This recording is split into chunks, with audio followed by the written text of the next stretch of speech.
আজকের recipe chicken ভর্তা। নমস্কার বন্ধুরা, বনশ্রীস কিচেন অ্যান্ড ব্লগস থেকে সবাইকে স্বাগত জানাই। চিকেনের অনেক রকম রেসিপি আমরা খেয়ে থাকি। মুখের স্বাদ বদল করতে আপনারা এইভাবে খুব সহজ পদ্ধতিতে ঘরে থাকা উপকরণ দিয়েই চিকেন ভর্তা বানিয়ে ফেলতে পারবেন, একদম রেস্টুরেন্টের মতোই। আসুন দেখে নেওয়া যাক আমার আজকের রেসিপি করতে কী কী লাগবে।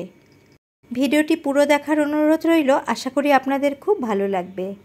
চিকেন ভর্তা বানানোর জন্য এখানে আমি 500 গ্রাম চিকেন নিয়ে নিয়েছি। চিকেনটাকে খুব ভালো করে ধুয়ে পরিষ্কার করে জলটাকে ঝরিয়ে রেখেছি।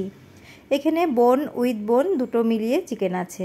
এখানে পেঁয়াজ বাটা নিয়েছি। এখানে দুটো মিডিয়াম সাইজের পেঁয়াজকে 3টে কাঁচা লঙ্কা দিয়ে মিহি করে পেস্ট করে নিয়েছি। 10-12টা কাজুকে মিহি করে পেস্ট করে নিয়েছি। আর একটা মিডিয়াম সাইজের টমেটোর দানা ফেলে টমেটোটাকেও পেস্ট করে নিয়েছি। এবার চলে যাচ্ছি নেক্সট স্টেপে। গ্যাসের মধ্যে একটা কড়া বসিয়ে আমি পরিমাণ মতো জল দিয়ে দিয়েছি আর গ্যাসটা কিন্তু অন করে দিয়েছি।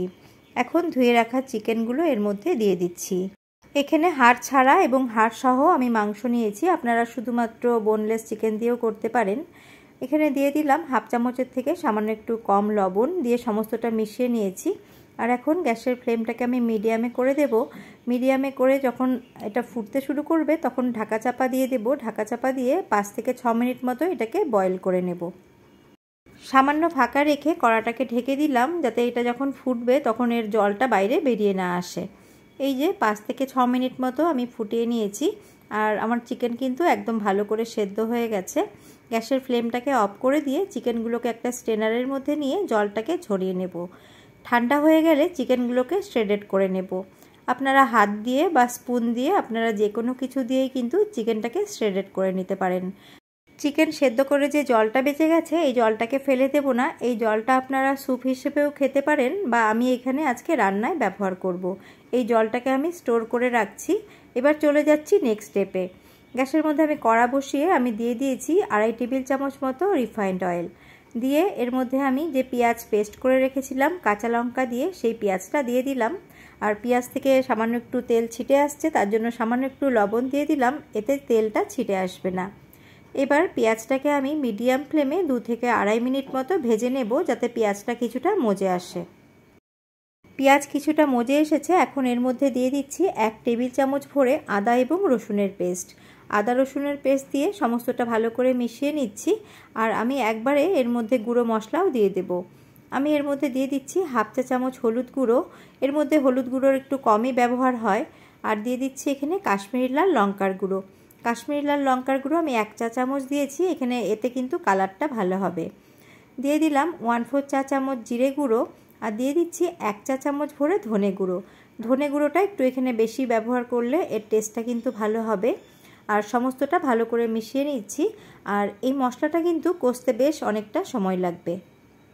গুঁড়ো মশলাগুলোকে ভালো করে আমি মিশিয়ে নিয়েছি। একই সাথে আমি দিয়ে দিচ্ছি টমেটো পেস্ট। একটা মিডিয়াম সাইজের টমেটোর দানা ফেলে মিহি করে পেস্ট করে নিয়েছি। গ্যাসের ফ্লেমটাকে একদম লোতে করে এই মশলাটাকে এখন খুব ভালো করে কষিয়ে নেব, যতক্ষণ না মশলার উপর থেকে তেল ছেড়ে আসছে। আর মশলা কষানোর জন্য আমি বাটি ধোয়া কিছুটা জল দিয়ে দেব, যাতে মশলাটা কষতে কষতে নিচে ধরে না যায়।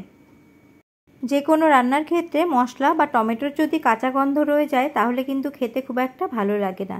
এখন লো ফ্লেম করেই আমি ঢাকা চাপা দিয়ে রাখবো 7 থেকে 8 মিনিটের জন্য।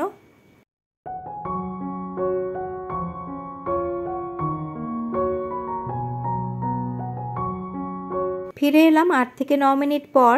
মাঝে আমি ঢাকা তুলে আরও 2বার নেড়ে দিয়েছিলাম। আর দেখুন মশলাটা কত সুন্দর করে কষে গেছে, মশলার উপরে তেল ভেসে উঠেছে। এখন এর মধ্যে আমি দিয়ে দিচ্ছি 2 টেবিল চামচ টক দই। টক দইটাকে খুব ভালো করে ফেটিয়ে নিয়েছিলাম, সেই টক দইটাই দিলাম আর খুব সুন্দর করে এটাকে মশলার সাথে মিশিয়ে নিলাম। টক দই দেওয়ার পরে অনবরত নেড়ে ভালো করে মিশিয়ে নিয়েছি। এখন এর মধ্যে আমি যে কাজু পেস্ট করে রেখেছিলাম সেই কাজু পেস্টটাও দিয়ে দিচ্ছি।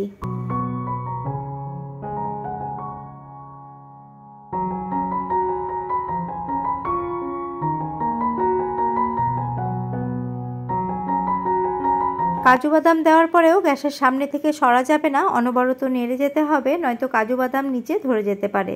এখন এর মধ্যে দিয়ে দিলাম 1/4 চা চামচ গরম মশলার গুঁড়ো। দিয়ে সমস্তটা খুব ভালো করে আরও কষিয়ে নেব। আর দিয়ে দিলাম এখানে কিছুটা পরিমাণ বাটার। এই বাটার দিলে এর ফ্লেভারটা কিন্তু খুব ভালো হবে। ঘরে যদি বাটার রয়ে থাকে তাহলে অবশ্যই করে দেবেন। মশলা আগে খুব ভালো করে কষিয়ে নিয়েছি। এবার কাজু বাদাম দিয়েছি, আর কাজু বাদামের মধ্যে যে একটা কাঁচা গন্ধ রয়েছে সেটা না যাওয়া পর্যন্ত এইভাবে অনবরত নেড়ে নেড়ে কষে নিতে হবে। 3-4 মিনিট ধরে আমি কষে নিয়েছি। আমি চিকেন যে শ্রেডেড করে রেখেছিলাম সেটা কড়ার মধ্যে দিয়ে মশলার সাথে খুব ভালো করে মিশিয়ে নিয়েছি। ওই সময় আমি ক্যামেরাটা অন করতে ভুলে গেছিলাম, তাই সেই স্টেপটা আমি দেখাতে পারিনি। আর এবার চিকেনটাকে মশলার সাথে 2 থেকে 3 মিনিট ভালো করে একটু নাড়াচাড়া করে নেব।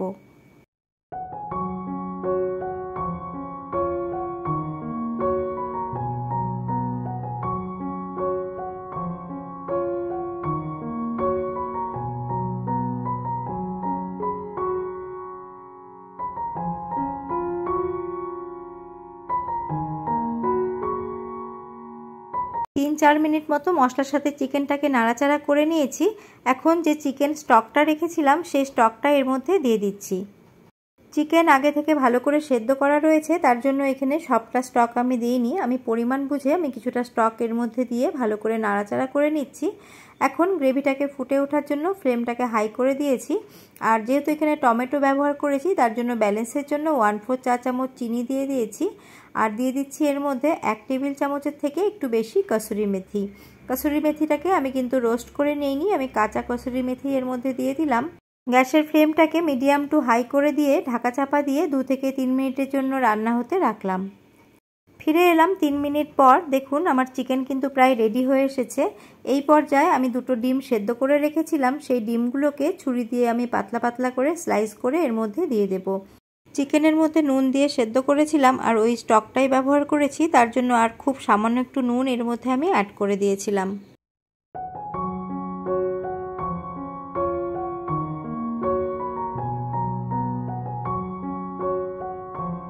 দুটো ডিম সেদ্ধ করেছিলাম, তার মধ্যে 1.5টা ডিম আমি এর মধ্যে দিয়ে সমস্তটা ভালো করে মিশিয়ে নিয়েছি। আর গ্যাসের ফ্লেমটা কিন্তু এখন হাইতেই আছে। মিনিট খানেক আমি জাল করে নেব, তাহলেই রান্নাটা আমার হয়ে যাবে। আর হাফ ডিম আমি রেখে দিয়েছি গার্নিশিংয়ের জন্য। এখন আমি এর মধ্যে গ্যাসটা বন্ধ করে দিয়েছি আর দিয়ে দিচ্ছি আরও খানিকটা পরিমাণ কাসুরি মেথি। হাতের মধ্যে কিছুটা আমি ডলে নিয়ে কাসুরি মেথিটা এর মধ্যে দিয়ে দিচ্ছি। দিয়ে এখন আমি এটাকে 5 মিনিটের জন্য স্ট্যান্ডিং টাইমে রেখে দেব।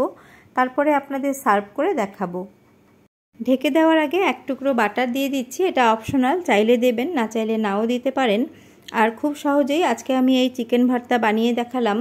ঘরে থাকা উপকরণ দিয়ে আমি বানালাম। আপনাদের ঘরে যদি ক্রিম অ্যাভেলেবেল থাকে আপনারা ক্রিম দিতে পারেন। আজকে আমার কাছে ক্রিম অ্যাভেলেবেল ছিল না, তার জন্য আমি ক্রিম ছাড়াই বানালাম। খেতে কিন্তু দুর্দান্ত হয়েছে। রুমালি রুটি, নান, পরোটা সব কিছুর সাথেই অসাধারণ লাগে। রেস্টুরেন্ট থেকে না এনে আপনারা ঘরে বাচ্চাদের এইভাবেই বানিয়ে দিতে পারেন, তাহলে কিন্তু ওরা চেটেপুটে খেয়ে নেবে। আর রেসিপিটি আপনাদের কেমন লাগলো কমেন্ট করে জানাবেন। ভালো লেগে থাকলে একটি লাইক করবেন। আর নতুন কোনো বন্ধু আমার চ্যানেলে এসে থাকলে, আমার ভিডিওটি ভালো লেগে থাকলে আমার চ্যানেলটিকে সাবস্ক্রাইব করার অনুরোধ রইল। আবারও আমি হাজির হয়ে যাব অন্য কোনো রেসিপি নিয়ে বা ব্লগস নিয়ে। আজ এই পর্যন্তই, নমস্কার।